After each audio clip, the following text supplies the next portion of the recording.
Hi Ash, thanks for your time today. Thanks for coming to talk to me about your experiences with NDIS. Well, tell me about sort of day-to-day parenting in your house. Like, how are things shared between the two of you?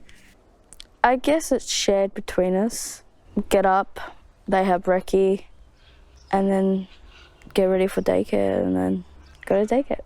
So the NDIS stands for National Disability Insurance Scheme. What was happening in your life around the time that you got on the NDIS? Were you a mum then? No, I think I was becoming a mum. So it was just before you were pregnant around that time with your first son? What sorts of things do you use NDIS funding for? Supports for like shopping, just maintaining stuff in the house. And at the moment we're doing like driving lessons as well. Do people come into the home to help you with other stuff, like stuff to do with your parenting? Not so much parenting, but like just help with maintaining and stuff. Maybe if we talk a little bit more about when you first got on the NDIS and when your first child, your son, was born. Was it a difficult time for you? People were starting to question whether you could be a parent, whether you should be a parent and that sort of stuff? It was a difficult time, but we got by with the help that was provided. What sort of help was provided? I had one person come in to do overnight stays. For about a week, I think, wasn't it? Yeah. Yeah. So you had someone come into the home and help to show you how to do things? Yeah. Having someone there who can support you and show you how to breastfeed or make up formula or put a baby down who's not, who's crying and not sleeping well. Mm-hmm. They stayed overnight. Did they stay during the day as well? No, Okay. So I had time to myself through the day and they'd just come back overnight time. And if you had difficulties during the day, did you have someone you could call to ask for help or? Yeah, but I was pretty much all right. The other thing that's important with NDIS is that it's your money, right? You have the choice and the control over the money. And what sort of stuff do you choose to spend it on? At the moment, I'm doing, like, as I said, like, learning to drive and stuff. So you sat down with a worker or a planner, I think they call them, and they had a conversation about your goals probably. And so you told them that one of your goals was to learn to drive. To get my Ps. To get your Ps, yeah. What other things would you choose to use, or would you like to use the NDIS money for? I guess going out a bit more. Mm-hmm. Maybe going to mum groups. Yeah. Have you ever done a mums group? Was doing a few, but then they all finished. What sort of stuff did you do there? It was just mainly talking about like the behaviours with your children and talking about things. What else has been the most helpful thing for you in having the NDIS? I guess people coming in and helping, getting me motivated. So the people that you work with, you find them, like people that come into your home, you find them quite encouraging and motivating? Yeah. Okay. Is it sometimes hard to find the right person, the right match between you and a worker? Yeah, it is. Like I've had some that I didn't like really much. And are you able to be clear about that? Like, are you able to say, I don't want that person coming, or? Well, I have in the past. That's good. That's how it should be, because one of the ideas of the NDIS is you have choice, right? You can say, I want this, but I don't want that. So you went to your coordinator and you said you weren't happy and you weren't being listened to. What did they say when you told them that? I think they were proud of me for like standing up for myself. And what difference did that make to your life when you spoke up and had a voice? Pretty much changed everything. Like Tell I was me. able to have a choice in what I wanted to spend my money on. That's good. That's a good example of you using your choice and control. I guess it makes me feel like I'm more an adult. More of an adult, yeah. And I get to have a choice in life. because ultimately you're the one who knows your children best. It's important that you're the one making the decisions about what happens to them and what's important for you and your family. Yeah, I just felt more freedom. What would you say to other parents who are feeling like you were 5 or 6 years ago, like like you didn't have control of your life? What would be the message you would give other parents like that? Speak up because we all should have a say. Because your kids are going to learn from that too, aren't they? If they see mum standing up for herself. Yes. And if a parent was saying to you, oh, this NDIS thing, yeah, I've heard about it. I reckon I probably could get it. But I've looked at the form. It's too confusing. I can't be bothered. What would you tell them? Helped me with my parenting, was able to keep my children. That's a pretty big outcome. That's pretty big positive out of that one. Thank you. All right. Thank you, Ash, for coming to have a chat with me today. And you've got one on the way. Yes. Yes. So what are you looking forward to for this little bub? Them growing up together, just seeing them happy. Thank you for coming to talk to us about your experiences, Shani. It's great to meet you. So can you tell me a little bit about yourself and about your family? My family is just my 3 kids, my animals, and my mum. My oldest is 6. The second one is 3. The youngest is 2. 3 kids, 3 pretty young kids. Yeah, tell me your favourite bit about being a parent. The best part of being a parent is the cuddles. When you first heard about NDIS, did you know much about it? Yeah, I heard a little bit about it, but it was really confusing. A lot of parents that we've spoken to have told us that as well. So how did you handle that? I had to do an NDIS meeting thingy at the beginning. I didn't talk in it though. It was Michael that spoke in it. And who was Michael? He was with Aros. Oh, so a worker, like a support worker. And what sort of stuff, can you remember what he was saying at that meeting? About my disabilities, what I need help with. Now that you're on it, and you've been on it for a while now, what sort of stuff do you get support with? You can get support with a lot of things. Parenting, cleaning once a fortnight, and lawn mowing once a fortnight. Doctor's appointments, hospital appointments, shopping if I need to. They just come with me to the shops or the appointments. Like if it's doctor's appointment or hospital appointment, the support workers will take notes, and if I don't understand it at the end, they can explain it to me. How helpful is that? Really helpful, because I know if I don't understand it in the appointment, then I know that I can ask afterwards. So the appointments that you get taken to and that a support worker helps you with, they're not just for you, but they're also for your children? The hospital appointments are, yeah. And then there's therapy appointments. A support worker takes me there for the kids' therapy appointments. So it sounds like the worker might have a conversation with you beforehand and ask you what you want to get out of the appointment. And then when you're in the appointment, that the worker will help you. Yeah. Yeah. So tell me, parenting, what sort of stuff do you get support with in relation to your parenting? Child safety meetings. So what does that mean? Somebody will come along with you to the meetings? Linda will come to meetings. Mm-hmm. And why is it good to have her there?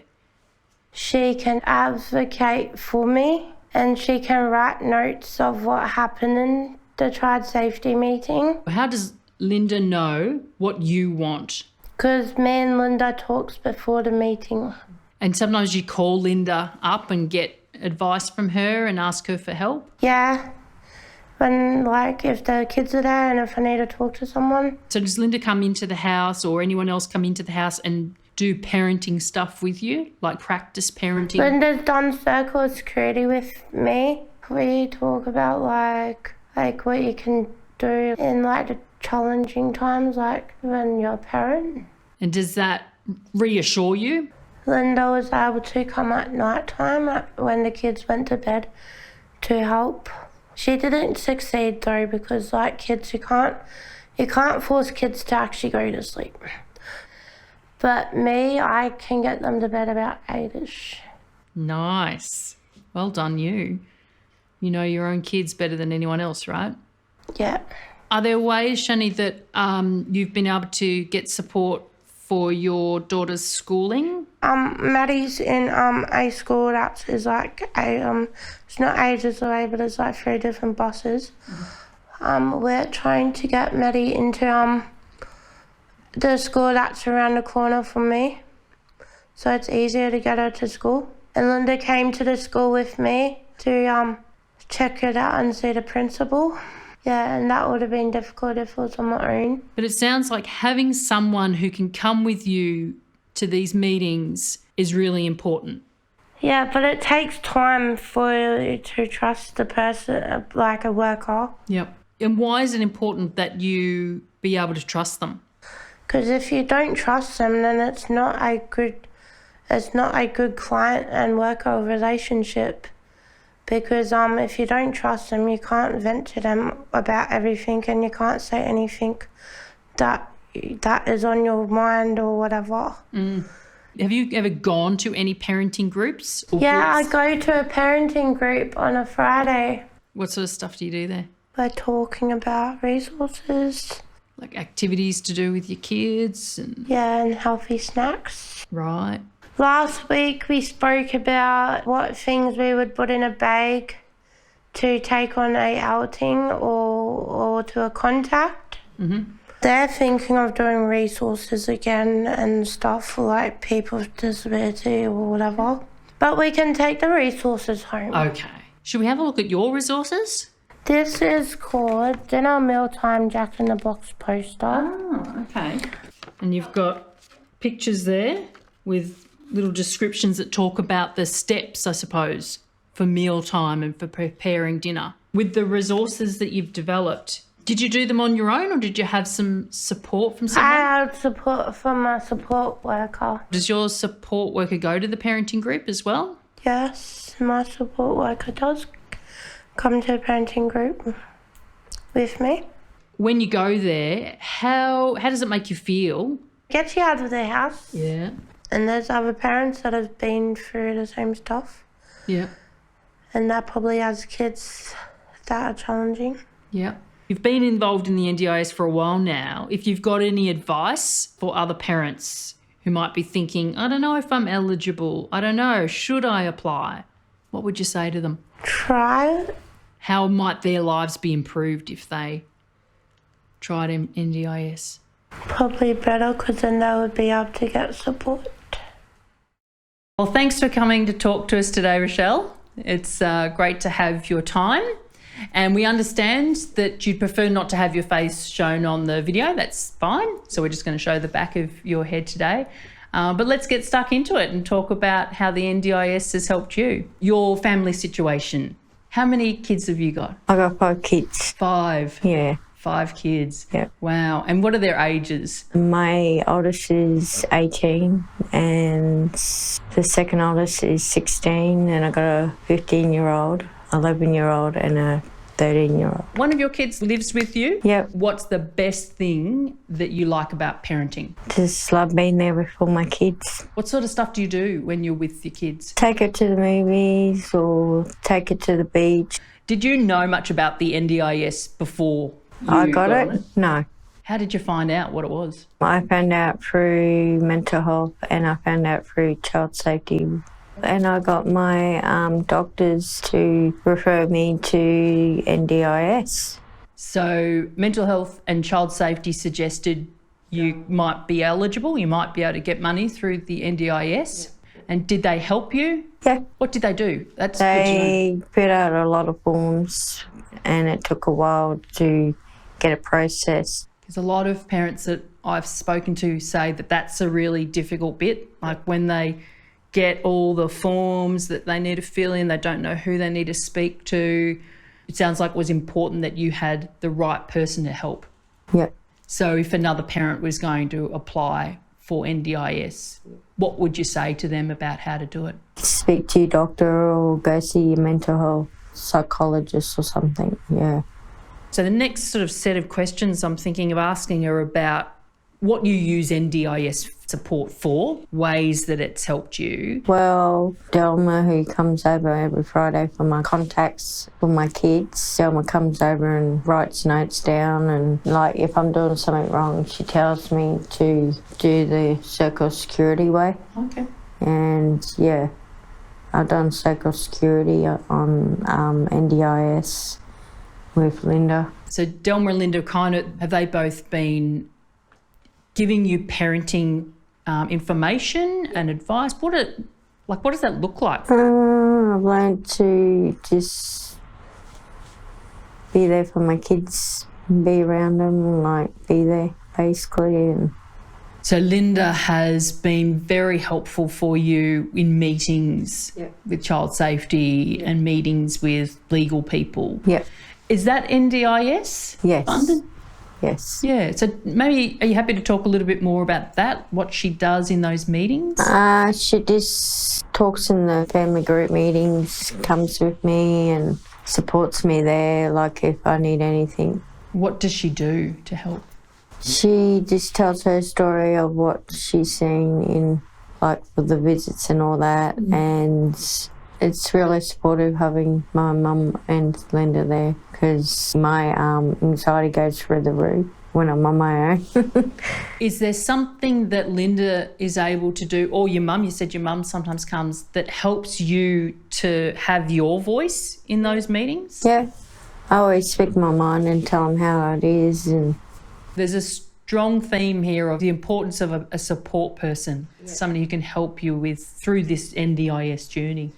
I probably would be struggling if I didn't have any support. Yeah, so it makes a massive difference Yeah. to have somebody who's able to take care of all the little details Yeah, so that you can get on with living life and enjoying life with your daughter. And all parents need support, you know. All parents need sometimes professionals to support them, but definitely they need informal supports or family and friends. yeah. So do you think other parents could look at your situation and learn from that and take some good information? What might they take from your situation? You can get help and get NDIS if you really need to. Yeah. Oh, thanks for coming to talk to us today, Rochelle.